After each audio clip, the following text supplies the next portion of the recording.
Diduga tidak konsentrasi, mobil melaju kencang menghantam gerobak nasi goreng di Garut, Jawa Barat. 1 orang dinyatakan meninggal dunia dan 3 lainnya luka-luka.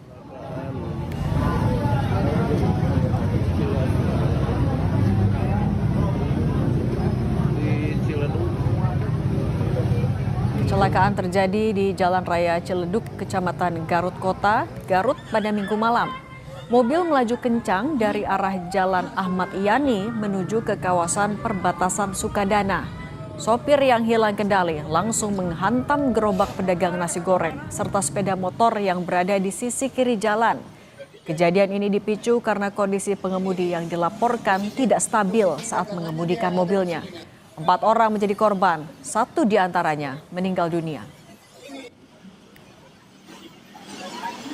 Setelah kami laksanakan penyelidikan, setelah olah TKP, kemudian ke rumah sakit untuk korban, 1 meninggal dunia, 2 luka-luka, kemudian 1 alhamdulillah sudah kembali ke rumah. Jadi untuk kendaraan, setelah kita laksanakan penyelidikan, memang untuk supir kendaraan tersebut kurang konsentrasi dan tidak hati-hati sehingga menabrak kendaraan dan penjual.